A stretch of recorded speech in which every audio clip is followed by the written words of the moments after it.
Welcome back to She Can, where women lead by example, by telling their stories, how they got to where they are today, to guide and support others, because it's easier to be what you can see. And I'm very excited to talk to Angela Hryniuk today. Angela, welcome to She Can. You're a spiritual wealth and recovery expert. You've worked with some of the world's happiest and most influential people like the Dalai Lama, Desmond Tutu, Shirin Ebadi, Deborah Hutton, and you help people unearth and remove unconscious beliefs to create an awesome and prosperous life. And you do that through meditation plans, pilgrimages, events, workshops, coaching, and more. Angela, tell us a bit more about your journey, how you got to where you are today. Well, first off, thank you. Thank you, Stephanie, for finding me and for this platform. I want to do a shout out for you first, because I went through not all videos, but the videos that I saw, and you're doing a great service to the world. You know, these stories, people's stories are our gold. This is what binds us. Yes. Thank you.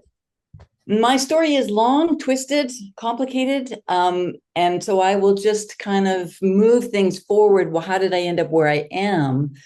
I came from a family of a lot of abuse. So there was a lot of abuse, violence, neglect, and I turned to alcohol. So I'm a recovering alcoholic, which is a really important part of the story that I don't put on my website. I talk about it when I do presentations, etc., and all my clients know, but I don't put it on my website. And that is an underlying thread of like, it's recovery from trauma. So my journey began many, many years ago. I was 16 when I left home because I was suicidal. I was suicidal from the age of 14 all the way into my 30s. And I was very messed up. And so alcohol saved me up until it started to kill me. And it was in my mid-30s that I sobered up. And in fact, I celebrated 28 years yesterday of sobriety. And it's a big deal. Every year that goes by, it's another big deal, because that's without alcohol, that's without a drug, that's without a cigarette.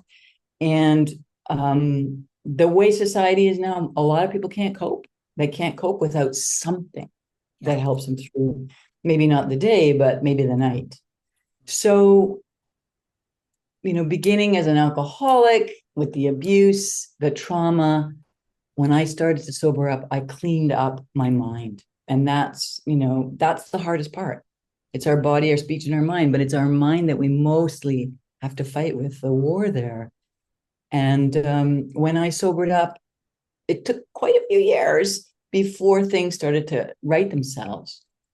And when they did, because they always do, and my message to anybody anywhere is, doesn't matter how low you've gotten, from whatever background you've come from, you can always be of service and make it through, like be productive, purposeful, and living your life mission. So, mid 30s, sobering up. Then the beautiful gifts started happening, working with the Dalai Lama, working with Bishop Desmond Tutu, Shirin Ebadi, the United Nations. I was called forward to put together a panel for the United Nations.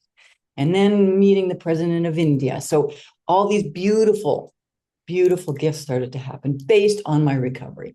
And I always have to say that. I was a Buddhist far before I recovered from alcoholism. And so my message also is, it ain't going to be spirituality that's going to cure your illness. Like, you can't go to a temple if you've got cancer or diabetes. It's an inside job.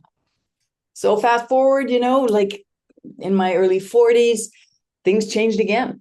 I started to get very strong. And I said to the divine, my higher power, and I said, like, show me where you want me to go. And that's when I met love. I was a commitment phobe.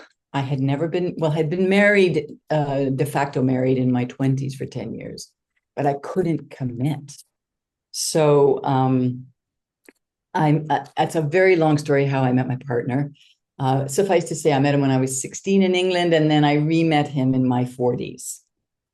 And he was now living in Australia. So my next mission was to go to Australia and start all over again with the tools that I had. And there I met beautiful. I mean, we like attracts like. So when I got there, I knew nobody. I only knew my partner. And I started meeting beautiful people, Olympians, mainly athletes. And that's a part of my story, that I was an elite athlete early on in my, up until I was 20, competing internationally. And so there I was, Nat Cook, and she was introducing me to all her friends. And then her partner was one of the coaches for the Olympics. And Nat was also in the Olympics, actually in London. She was competing in London. So they became clients of mine. So, and on it goes. And then the latest pivot point, because I know people care about, like, how did you do it? The last pivot point was 3 years ago when I landed in Costa Rica. So I'm here working with people.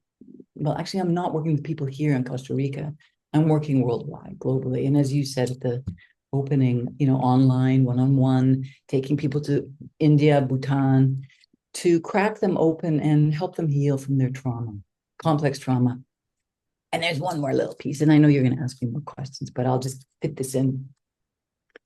In 2022, I did a scientific trial on one of my modalities. So I have created a modality that I've been working with for 20 years. And people were sort of saying, well, put some evidence behind it, like prove it scientifically. And so we did a clinical trial, and lo and behold, the results were staggering and significant. And now we're moving towards a second level trial and publishing the results of that trial. So I'm woo-woo, but I'm also science-based, right? Yeah. And the cleaning up of the trauma. So that gives you a little bit of a picture.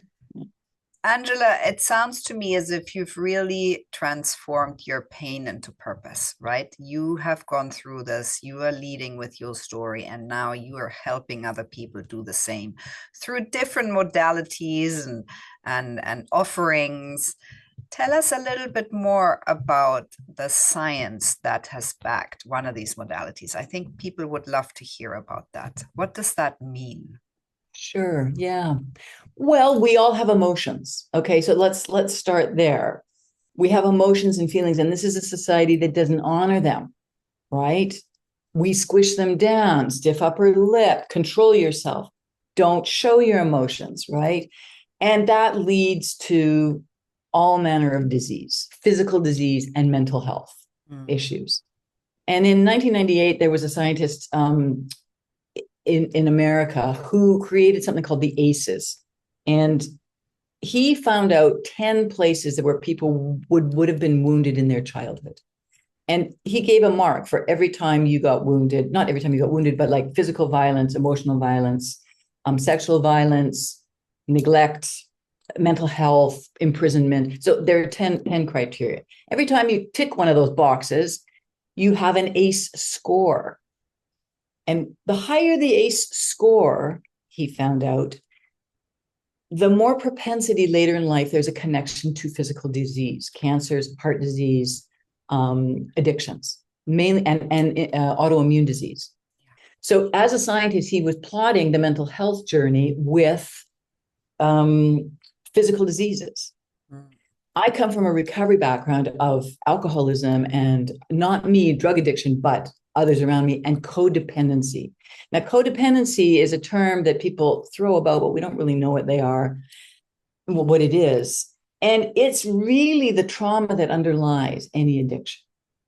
So in the scientific trial that we did, I wanted to know where codependency, how codependent people were, and how my modality would shift the needle to better health. And codependency manifests in ways like, I can't make decisions easily, I can't take compliments easily, I can't put myself forward, I want to hide, I'm paranoid, I'm self-conscious, all of these things that are created in trauma. They're all, what we can't measure, we can't manage. That's a scientific, sort of axiom. And so I said, okay, let's measure your ability to take compliments and your ability to not make decisions. The very concrete, amorphous. I mean, they're amorphous, but this is a concrete way to measure things. So I got people to take this questionnaire. It's called the Span-Fisher questionnaire. That was 16 questions long about their mental health. And they had 6 ways to answer it, sometimes not at all, but all the time.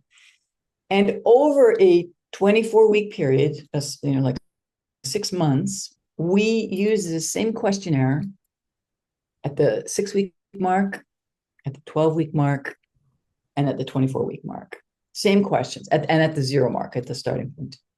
We gave them my modality. We taught them my modality, and then we also gave them a recording of it. Now, the modality works in the unconscious, not in the conscious mind. And this is where I feel most of the healing now has to happen. Psychologists have told us, okay, you have to do affirmations and you have to believe in yourself. And that's fantastic. However, those of us who have done all that work sometimes still can't get ahead, and we don't know why. Mm. It's because we have to go into the unconscious. And that's really what's motivating people. So this modality moves into the unconscious and helps people clear up the trauma, like the belief systems of, a father or a mother saying all the time, you're stupid, you can't do it. But more subtly than that, even not, they don't have to directly say it. It could be an energetic, because we're a non-communicative, like we don't need to use words to convey a message. So we go into the unconscious. They were also given videos. So videos every week to re-educate. So we, pull out the negative and we put in the positive. And they were given a wisdom coach, 15 minutes a week, just as a touch point. So we watched in the first 6 weeks, these 30 participants do this little mini program that we created to see if they would move the needle in terms of their codependency and their addictions. And the results were staggering. So in the first 6 weeks, we had a 12.67% change in participants' behavior.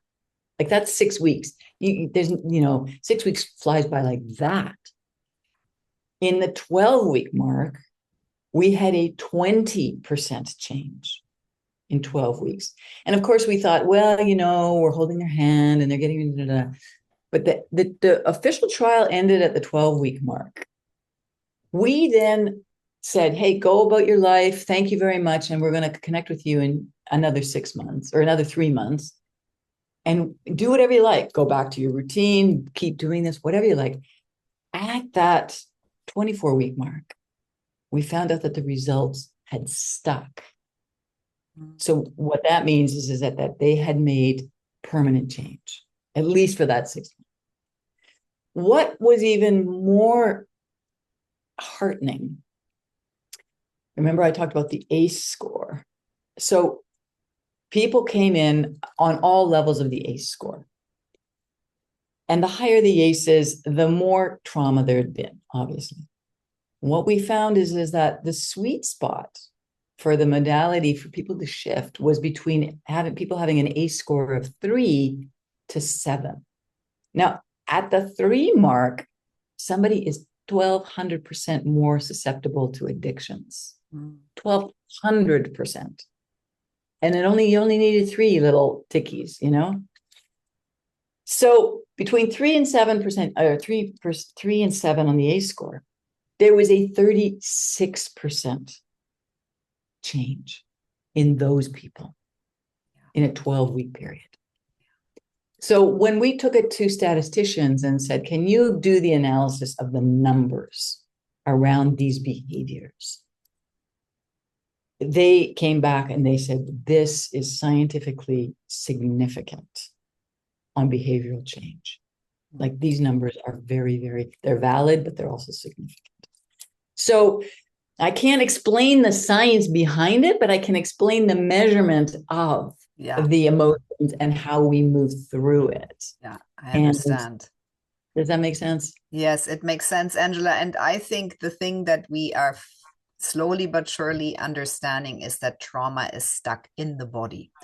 And so with traditional therapy, which is a talking therapy, you will most probably not be able to access those places, right? So, 100%. and there is a place for talking therapy, absolutely, if people need to, increase their awareness and all of the things. But I just think there is a lot to be said for people who work on the unconscious and on the energetic level, because that's where you get to those places where you can get to those deep places where trauma is stuck in your body, in the makeup of your body.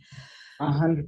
Angela, do Yes. you want to talk to us a little bit more about your modalities? And it sounds a bit woo-woo right now. So if you explain to us a little bit what those modalities are and how you get these incredible improvements in such a short amount of time. Sure. So I created it 25 years ago from there was lack in the industry to help me move through what I needed to move through. I was seeing a therapist who was a Jungian psychotherapist. I'm a Tibetan Buddhist, so I'm working with already a symbology and mythology. And I knew hypnotherapy, and I was in recovery. So those are the four sort of strains that I have drawn from to create this modality. And it's essentially going down a set of stairs and meeting a child part of ourselves. And as you said, and you rightly said it, we cannot heal issues that happened to us before we could even talk. So I maintain that addictions is born in the 0 to 18-month period of time for a child. Now, most of us don't remember 0 to 18 months, right? No. So we go down and we work with that baby, non-verbally, but energetically. We work at different phases and stages of the child as she or he shows up.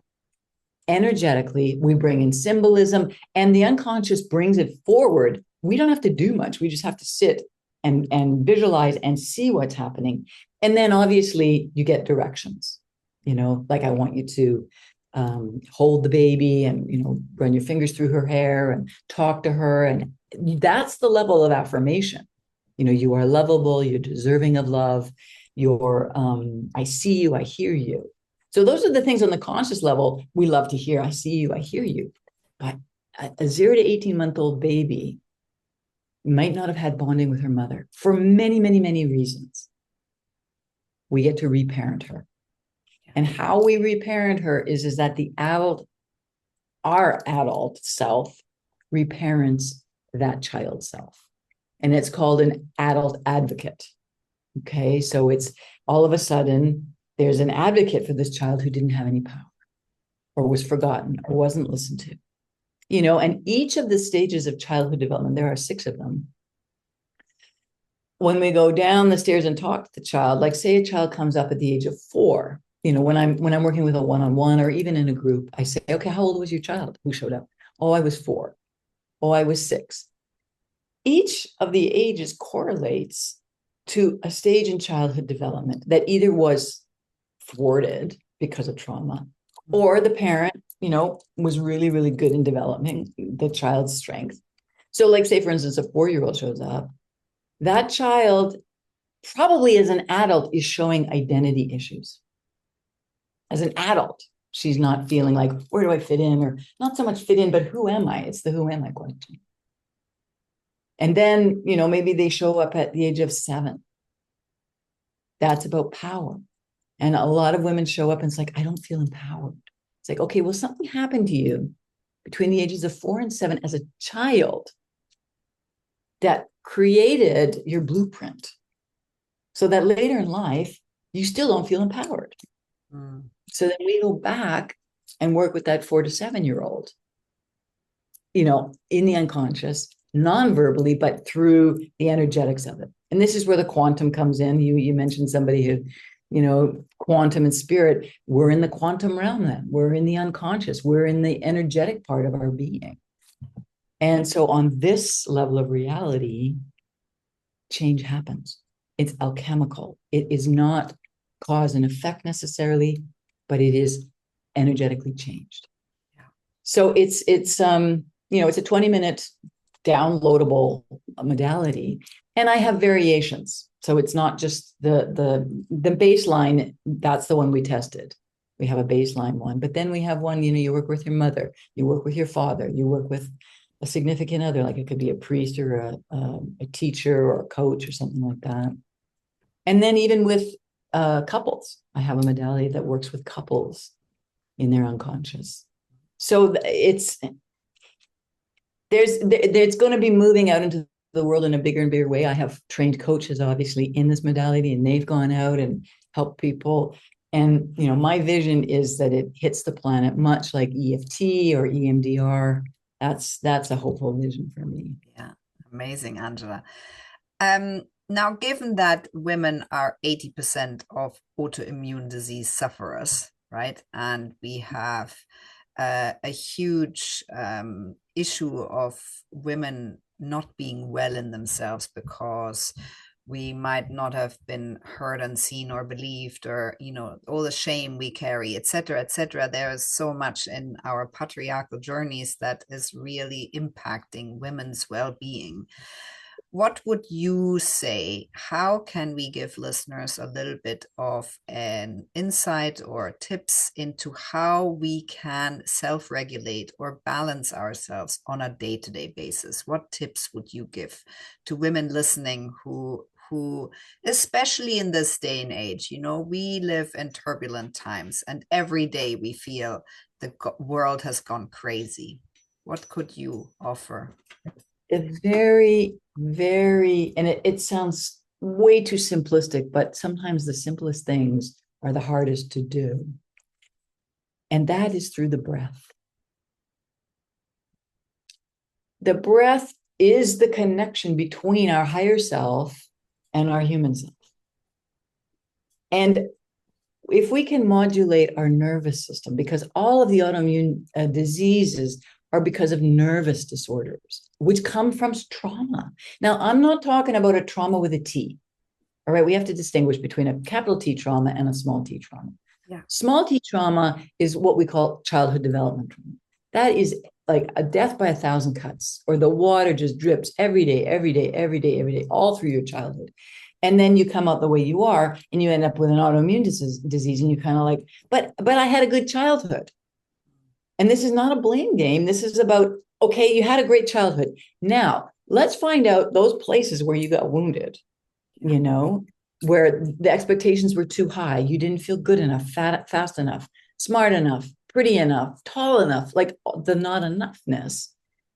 And so the simplest, just to begin, is to come back to the tip of our nose and breathe in fully, a full breath, and exhale out fully. And that in itself is going to calm the nervous system down. And the two sides of our brain are actually going to start to talk. Because when we're in anxiety, only one part of our brain is working. Like we're in the future. We're in the future. And if we're in depression, we're always contemplating the past. But the breath brings us back right into the present tense, right into this moment, where everything is fine. And we have a stored memory bank where it's coming up and saying, no, you're not fine. This isn't fine. Oh my God, somebody's wearing red. I'm going to get triggered, right? Or the smell of roses triggers me, or like the unconscious pulls up. And that's what happens sometimes when we begin, However, the very simplest, second simplest, I mean, these are like, this is bread and butter for me, is you fall to your knees if you're anxious. Because there's chakras, there's spin points on our knees that connect us to our heart. Now, you might say, well, that's a Christian thing or it's a Muslim thing. And it's like, no.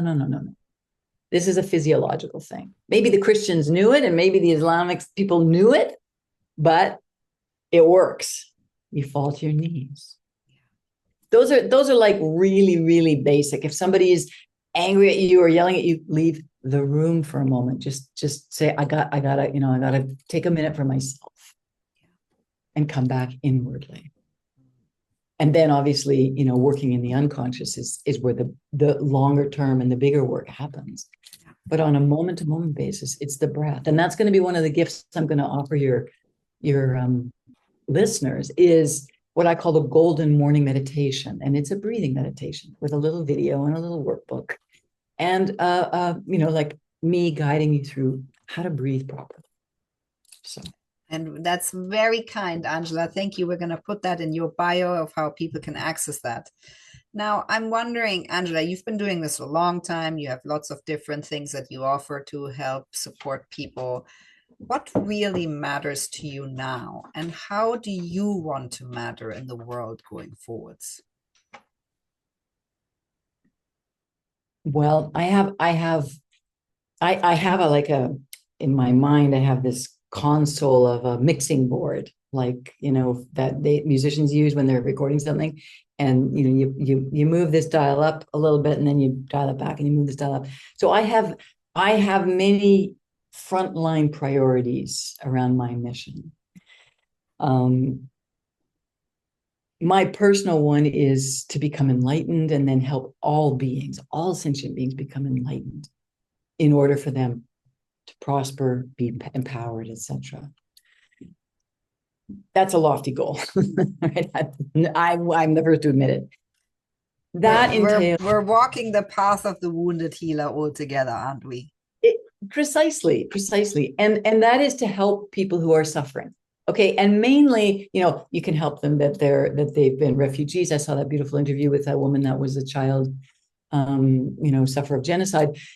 That I don't work with that. I work with people mainly who have recovered or in secondary recovery from addictions, because I know that inside out.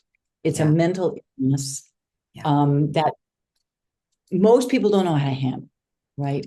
So for me, I focus on the recovery of codependency and people in secondary recovery from addictions. However, my ultimate, I'm working on legacy work now. I'm not so much working hands-on with people one-on-one, although I do. I mean, I have VIP clients, and that's a lovely thing. And I have programs that I offer to people from, unfolding as a human being, moving forward into the ATTM, this modality, the Accelerated Transpersonal Timeline Method, and then Leadership Mastermind. My personal legacy is going to be the ATTM, this modality, and putting it on the map, and having coaches all over the world, offering this to their clients, offering this to the people in suffering, offering this in recovery centers, offering this, in psychological clinics, etc. So it's a very, very powerful modality that right from the get-go, I mean, it's accelerated. It's an accelerant, and those people who want to move quickly, they can. So that's my hope, because we don't have, people want to get out of their suffering, right? Yeah.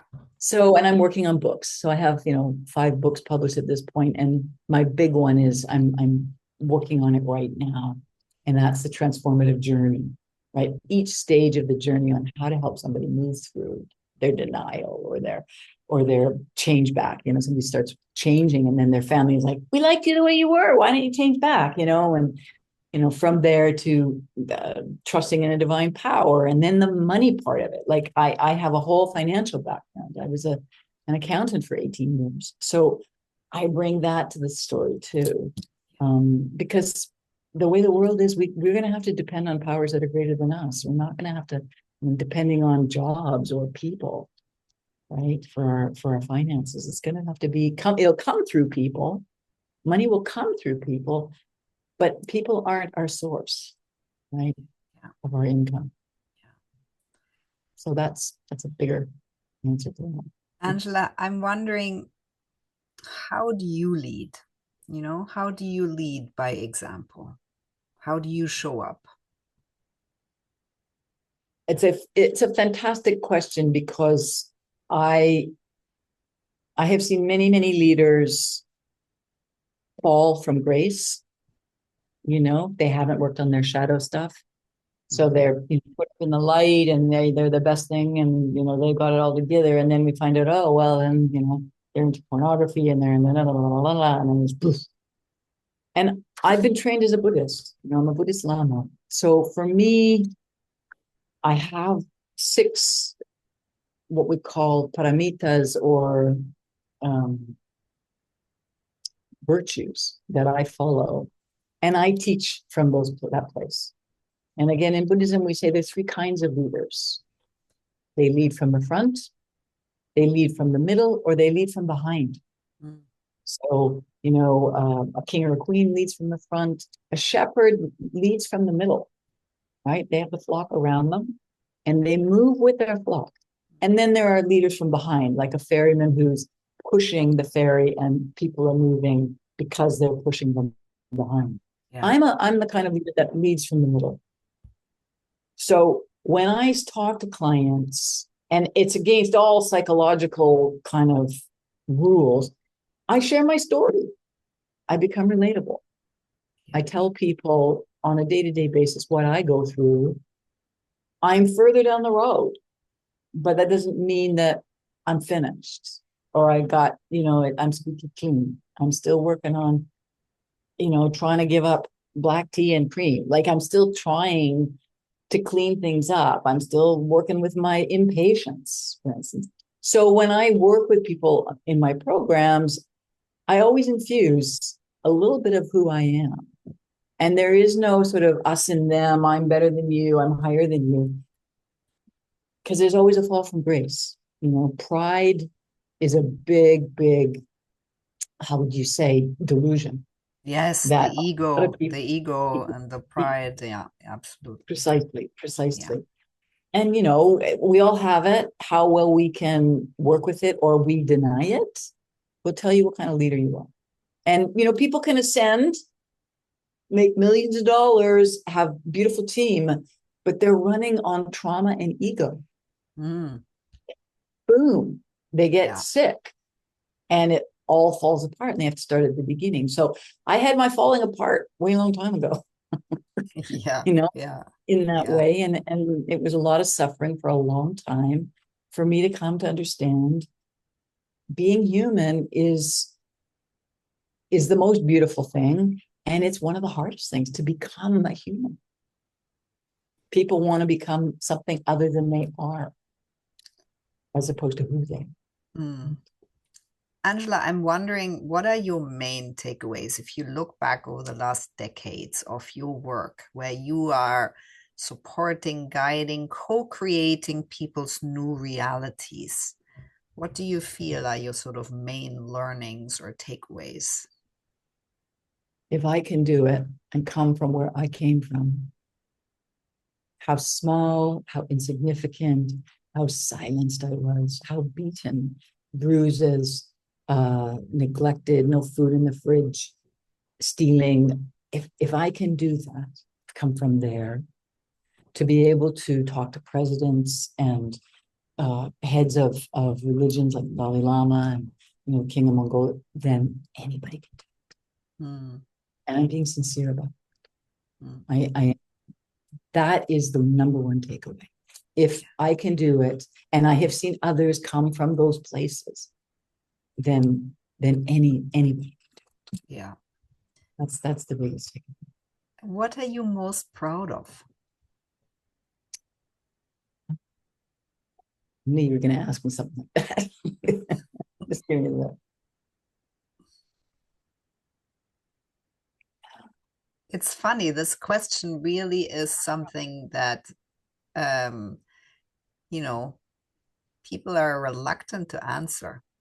And I have this all the time. And I sometimes think it's interesting because from where I'm sitting, if I look at all of you incredible people, it should be pouring out of your mouths. And actually, still to this day, we feel like, oh, really? Am I really? It's just an uncomfortable question.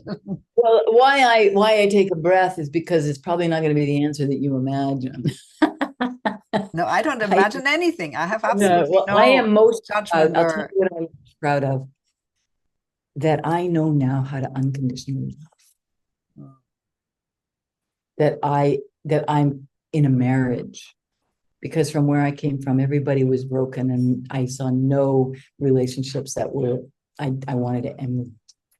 So the fact that I'm married happily, I mean, of course I'm proud of working with the Dalai Lama. Like that came in 2004. So like that's 20, whatever, how many years ago. I'm very, very proud of that. Working, setting up a 25,000 person stadium with the Dalai Lama and Bishop Tutu, and all the technical stuff that goes with that, and working with them for 5 days like that. Yes, it's a highlight of my life. I'm also incredibly proud of the modality that I created, and yet it's a co-creation with the universe. Like I just was the vehicle and the vessel. But I am proud of how people have taken it forward and where it's going to go, because I know it's got legs. So I'm very, very proud of that piece of contribution, even in the small way so far. I'm really, really proud of that. Yeah. And my sobriety, that I have been able to stay sober, both in spirit and emotions and body, like both, all of it, because sobriety is a daily challenge. Yeah. Yeah. So Angela, many. and yes, so that was my next question. What are the things that you still find challenging? What do you face every day that you feel challenged by, that you need to reframe to, go forward? I get still challenged by the world order, especially now. I really have to go to higher places on a daily basis to come to just to reinforce within my life that there's a plan, there's a God, and it's not me. There's powers that are much greater than me, and whatever is happening on the earth, because the world order is shifting. And I don't know what it's shifting to. Better, worse, I don't know. All I know is I play a part in the positive. And each of us can play a part in the positive by confronting our fears. And systems that are trying to oppress us oppress through fear. And one of my main takeaways is challenge your fear, overcome your fear, get beyond it, because it's an illusion. It's a delusion, and it activates our nervous system, and people can control you with fear. So personal challenge, yeah, like coming to a higher place and saying, okay, there's good coming there. There's a plan, there's something higher. It may not be in this lifetime, and on a human level, I might be disappointed. However, I'm coming back. I believe in reincarnation, and this is not the end of the world, but it may be the end of the world as I know it, if you know what I mean. Yeah. Which, Yeah. we have to change and shimmy and shake and work with our beliefs. And somebody said the other day, and it was very interesting, that we've had actually in my lifetime, and like 60 years, 60 plus, but let's say the last 70 years, 75 years of relative peace. Yes, we have. Right. Prior to this, there was so much, like the world wars and the revolutions in the different countries. And so people were more acclimated to that kind of strife and struggle. And so now we're having to face real suffering, real struggle, real challenge that maybe emotionally and spiritually we've never, as not 75 years I'm talking, not had to face, because economically things were like, it was an economic boom. Yeah, absolutely. And I think I'm always disappointed, because one would think that as we evolve, right, we are all in an evolution, and the world has been evoluting for thousands and millions of years. I personally thought that we might be beyond those phases where we learn from our history, and that is just not the case. We have very very turbulent times that we live in right now. And what you said earlier, that each one of us can contribute to the greater good. That's exactly where we have to go back to, because every one of us can change the narrative and change the world. It's very simple. And even often by doing very simple things, because it's not always just the big stuff, that changes the world. I mean, 100%, because people feel so powerless in times like this. And it's like, no, no, no.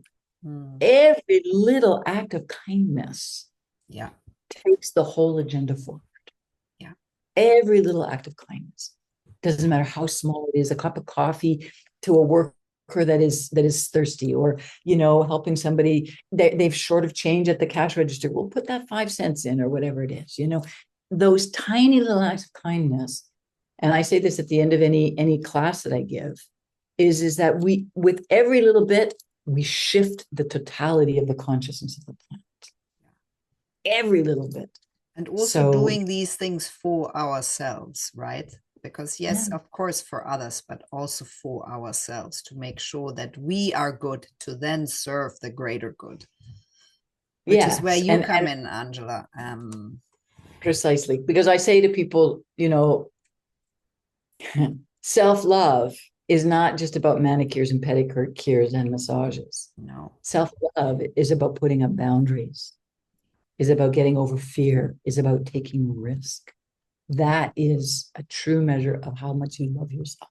Yeah. Like, let's keep going, not to stop. Angela, so tell us your plans and goals and dreams for the next years. Well, book to get to an agent within the next couple of months. I'm that close. I'm attending a trauma conference in the next couple of months, and we are moving to publish the results of the first trial, trying to get money. We're trying to raise money for the second trial. And the second trial is about $250,000 ask, because we want to, test about 100 people. So it's going to be a big financial ask. And move all of my work with my wisdom coaches into what we call evergreen, so that I'm doing the work at a higher level, like getting the results of the trial and running this trial and publishing, and keeping the work on the ground with people, because I want people to do, the unfolding program right from the beginning and learn how to breathe, because we can do that in working with me in my work. It's like, teach them how to breathe, teach them how to move in their unconscious, teach them how to heal, and then move into their leadership pieces, and then become coaches. And, we move the whole spectrum. So for me, it's continuing to empower my leadership, my leaders, my wisdom coaches. And then I'm taking people to Bhutan in October, Bhutan and Nepal. So if anybody's interested in that, and that'll all be on my website. Usually I go to India. Once every couple of years. I was going every year, and then COVID hit, and then so the rhythm stopped. And now we're going to go to Bhutan and Nepal and see how Buddhism influences a whole society, and happiness.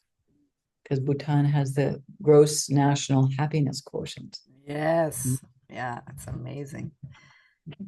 Angela, so if you had one message for the world, I sometimes put it this way: if you could write a postcard to every human on this planet, what would it say on this postcard? What would it say on this postcard? Again, if I can, you can. And that's why I really like the title of your She Can,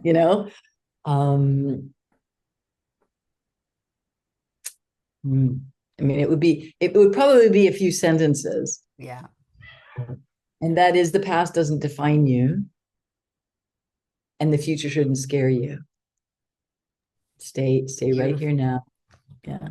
Beautiful, Angela. I think that's a beautiful note to finish off. And I'm so grateful for your story, your insights and experiences that support and guide others, for talking about virtues, for talking about the importance of the greater good, and about all the very simple tips and tricks that we can all use on a daily basis to make our lives more fulfilled and healthy and well, and how important that is. Thank you so much. Thank you. Thank you for the work you're doing as well. Thank you.